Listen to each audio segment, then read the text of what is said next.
Hey guys, and welcome back. I'm Mohsen, and in this video I want to talk about a scaffold, a great feature of Jetpack Compose. Let's see what is a scaffold. A scaffold is like a main layout, just like this, that can hold different features inside it, different widgets and elements and it can locate each of them in the great position for that widget. For example, if you have a top wrap bar, it can be inside the scaffold, and the scaffold will locate it on the top of the screen. Then the rest of the materials, just like bottom navigation and the main content of the application, floating action button, drawer menu, and also in the content we can have, for example, a column, and inside the column an image, a text, and button.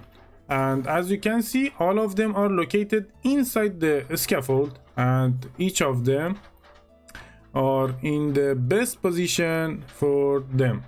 Now let's see how we can work with the scaffold in Android Studio. Here I have an empty project, and I have added a scaffold inside this composable function. We need these two annotations because the scaffold is using experimental material tree API, and all the time this API is changing, so we need to add this annotation in order to make our application compatible with the next changes. And as you can see here, inside the scaffold we can have a modifier, top bar, bottom bar, a snack bar host, a floating action button, the position of it, and etc.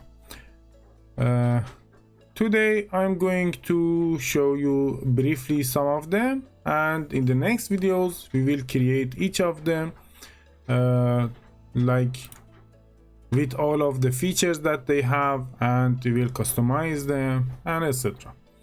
Okay, let's here add a top bar,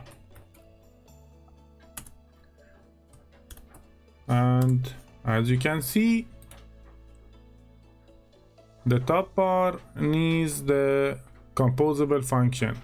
So inside it we can have the top app bar, and as the title of it I'm going to add a text.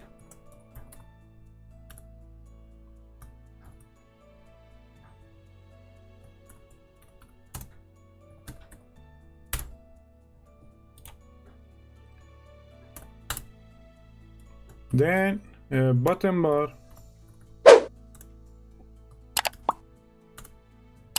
and here inside it we can have a bottom app bar, and inside it a text,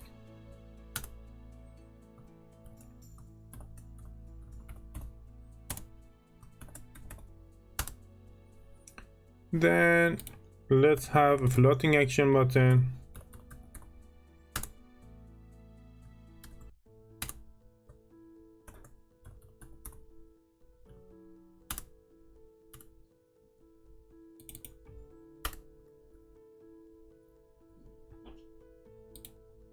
and inside this floating action button we can have icon,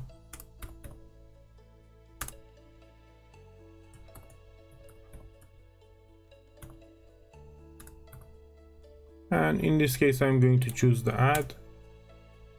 Then here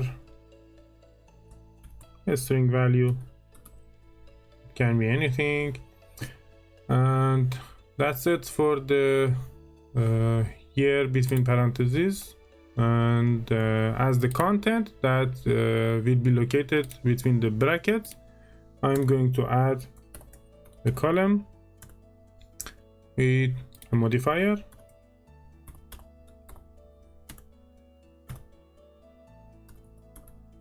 a padding, and this padding can be equal to this content padding variable.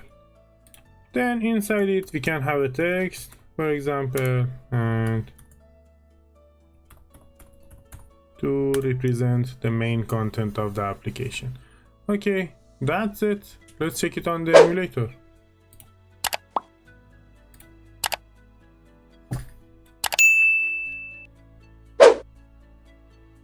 Okay, here we have the floating action button, the button bar, top bar, and the content. Accept it just like that, and in the next videos I'm going to show you how to create each of them and how to customize them, and we will create this great layout together. Okay, that was everything about the scaffold. If you like this video, please give me a thumbs up, and if you haven't subscribed to the channel, please do it right now. And in case of any question, any suggestion, any comment, write them for me and I will be so happy to read them and answer them. Thank you very much. Bye bye.